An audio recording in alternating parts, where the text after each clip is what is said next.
Our top focus tonight on Gravitas as the tensions rise over the West's failure on the Ukraine war. The war-torn country continues to hold the line even as, behind the scenes, political leaders and diplomats try and reach a solution. Russia's relentless offensive in eastern Ukraine is gaining ground slowly. In fact, reports suggest that Russian forces are closer than ever to the key Ukrainian city of Pokrovsk. Now, this city, which is a logistics lifeline and once home to 60,000 people, is now a war zone. And the Ukrainian forces are saying it's the hottest part of the front, with nearly a third of all combat happening there. And for every inch that Russia gains, Ukraine makes sure that they pay in blood. In fact, fierce battles are now raging just 6 kilometers from Pokrovsk. Russian patrols briefly entered the city last week, in fact, in a sign of just how close this is actually getting. And as far as Ukraine's strategy is concerned, it remains focused on slowing the Russians down and holding the line. And Russia has thrown in everything. 110,000 troops, that's at least on paper. And they are pushing towards the city. But you see, these are not elite forces. Many are reportedly undertrained, worn down, and also suffering crushing losses. Russia's goal seems to be to wear down the Ukrainian resistance while cutting off supply lines and choking Pokrovsk without necessarily storming it head on. And yet, as the battlefield burns, U.S. President Donald Trump is looking for a breakthrough. In Washington, Trump says there is a very good chance of a summit with Vladimir Putin, a possible step towards ending the war. In fact, he says good talks were held with Putin's team, and a three-way meeting between Trump, Putin and Zelensky could happen as soon as next week. Trump's frustration is only mounting, and he has said no more delays. And now he's also warning of tough new sanctions if Putin does not agree to a ceasefire. The U.S. Secretary of State has confirmed that Trump is giving Russia just hours to comply or face more punishment. Oil and gas, remember, make up a quarter of Russia's budget. And for the first time, the U.S. says it has concrete examples of what Russia might accept in exchange for peace, a shift from months of silence. And as for Putin, he called the latest talks constructive. Trump's aides are moving quickly as well, and locations for the summit are under discussion. Putin himself has suggested the UAE as host. The push for peace is real, also urgent. But while diplomacy inches forward, the war continues. It's not the same with Zelensky, in fact. Putin says conditions for a potential meeting with the Ukrainian leader had not been met, and the statement comes hours after Zelensky repeated a call for direct talks. Meanwhile, overnight, Russian attacks killed at least 6 people, including a strike on a recreation center in Zaporizhia that injured 4 children. Zelensky called the attack cruelty, aimed at instilling fear. Another strike, this time on a gas station near the Romanian border, targeted Ukraine's energy infrastructure. Hundreds of families left without heating. More weapons are on the way, and NATO allies have pledged over $1 billion in new aid. Much of it US-made, and the US State Department has approved a $200 million deal to help Kiev buy more military gear. And so, while Trump prepares for a summit and talks for peace, on the battlefield, the bloodshed continues. On to Spain now, confirming previous reports of shelving the purchase of the US-made F-35 jets. Spain's defense ministry has now said that it is mulling procurement of F-35 fighter jets. As per a report, the Spain government has planned to shelve plans indefinitely, and with this, Spain is believed to follow India's lead. India also had turned down the F-35 offer from the US earlier this month, and as per newspaper reports, the Spain government had put aside almost $7.24 billion in its 2023 budget to buy new fighter jets. So what made the country take a U-turn?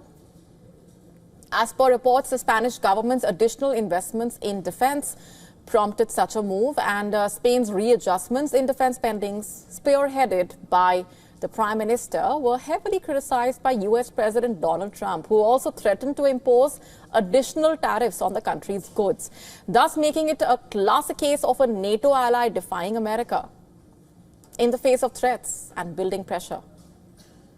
Manufactured by American aerospace giant Lockheed Martin, F-35 jets are fifth-generation stealth jets, combining advanced stealth with fighter speed and agility. They are equipped with fully fused sensor information, network-enabled operations, and advanced sustainment that make them a force to reckon with on battlefields. Commenting on the issue, the manufacturer Lockheed Martin said in a statement, quoting, "Foreign military sales are government-to-government transactions, and this matter is best addressed by the US or the Spanish government." What options does Spain have now to arm itself? While reports suggest India turning to Russian Su-57 and indigenous AMCAS, reports also suggesting European-made Eurofighter manufactured by Airbus and the Future Combat Air System developed by Dassault Aviation are touted to be viable alternatives to the F-35s for Spain. The age of hypersonic warfare has arrived in the Pacific as America deploys its most lethal weapon system on Australian soil for the first time. The Dark Eagle missile, capable of striking Beijing from Japan in under 30 minutes, has crossed the ocean as the ultimate warning to Chinese aggression. Simultaneously, Russia and China conduct joint naval exercises, and the US and Australia respond with their own devastating display of military might. And tonight on Gravitas, we are examining how hypersonic missiles are reshaping the strategic balance of power across the Indo-Pacific theater of war. Take a look.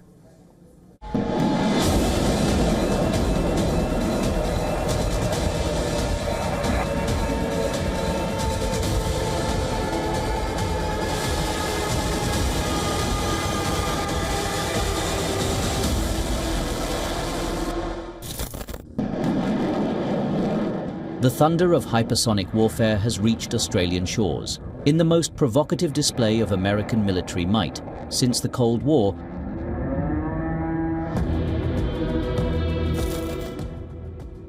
the United States has deployed its devastating Dark Eagle missile system overseas for the first time, transforming Australia's Northern Territory into a launchpad for hypersonic destruction.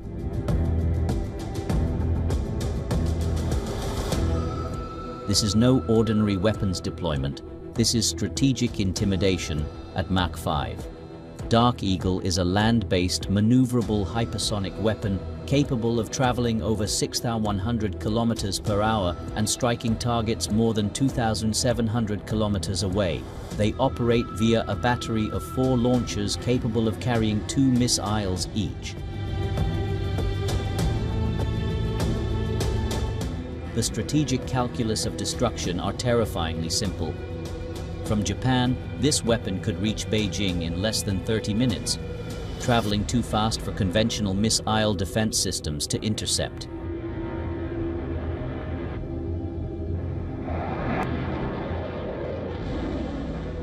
The new missile was tested during Talisman Sabre 2025, a massive 3-week exercise involving more than 40,000 troops from the United States, Australia, and 17 other nations. These massive drills are coinciding with massive drills held by America's adversaries.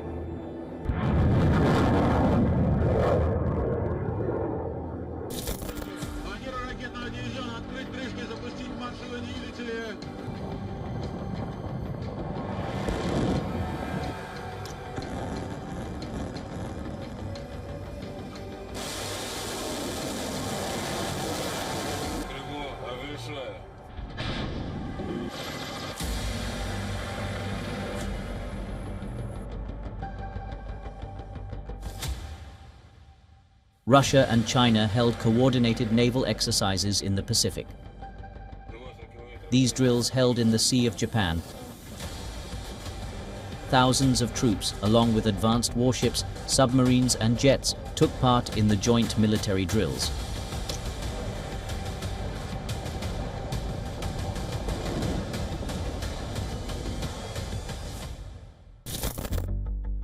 The new American missile test comes at a time when Russia is also racing ahead with the mass production and deployment of its Oreshnik missile, which can strike several European capitals in matter of minutes.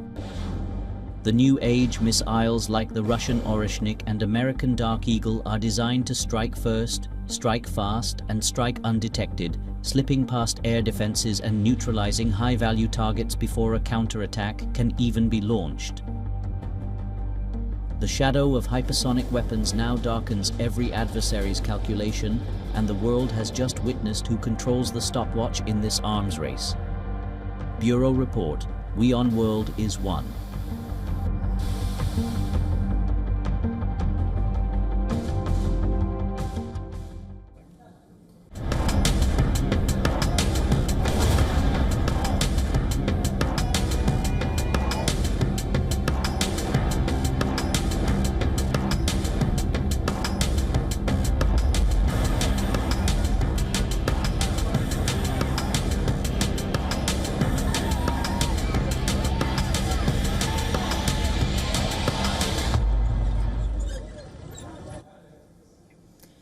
Shifting focus now to Gaza, with many Palestinians starving to death amid critical aid food shortages.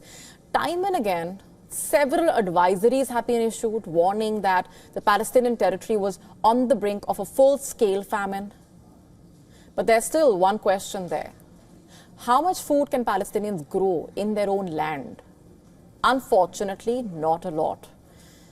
And in a rather alarming revelation, the United Nations has said that only 1.5% of cropland can be both accessed and currently suitable to cultivate produce.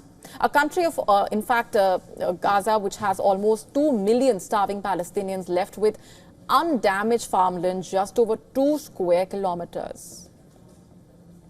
As per the Food and Agriculture Organization, this is down from 4% in April. The body further suggesting that farmland has been a potent target since early March, when Israel initiated a complete blockade, leaving the once abundant and lush Gaza Strip mostly barren and also unfit for production of food crops. And in northern Gaza, Israeli tanks and bombs have reportedly destroyed or damaged 94% of what was among the most fertile, productive land there. In fact, Israel's target also including other food sources like greenhouses as well as fisheries, reportedly. However, this was not always the case. In fact, Gaza was a thriving agricultural hub where farmers and ordinary Palestinians cultivated a wide variety of fruits, vegetables, nuts, grains for local consumption. This is the same Gaza that now has its people struggling for a one-time hot meal. That too only if luck favors them. As per the Gaza Health Ministry, 5 more people died of malnutrition and starvation in the Gaza Strip in the last 48 hours. A global health monitor saying mostly children under the age of 5 are succumbing to death due to hunger-related causes. We used to eat 3 meals a day. We forgot the rice and the flour in addition to the fruit and vegetables we used to get. Today we crave bread. We miss rice. The prices are unimaginable, and they are not even available. If a few trucks cross, then bodies are in front of them.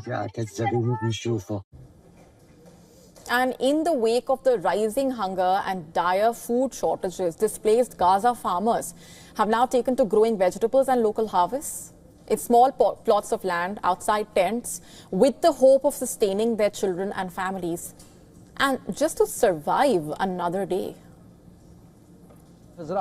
I grow vegetables first and foremost because it's my profession, but what pushed me to return to it, in light of the war and the shortages of water and food, is the closure of the crossings.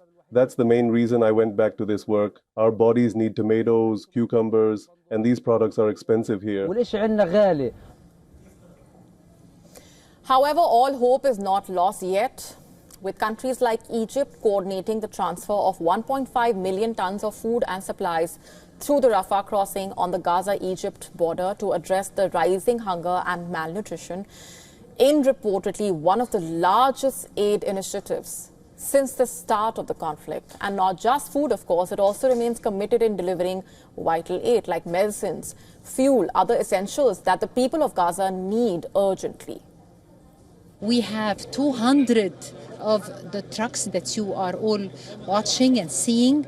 They have like more than 5,000 volunteers going and delivering all the help that our brothers in Gaza they need. This scene is very important to Egypt because, as we said, the government, the civil society is working together. But the question still is it enough, with Palestinians barely making do with whatever little is left or provided to them in bouts? As per experts, it's only a matter of time for Palestinians to completely run out of both food produce and supplies. And as talks on hostage release and ceasefire deal appear to be at a standstill, Netanyahu plans to go full throttle as he seeks to occupy Gaza with his war operations. And speaking to Sky News, former Israel Prime Minister had called on Israelis to take a stand for themselves, citing that the time to act is now.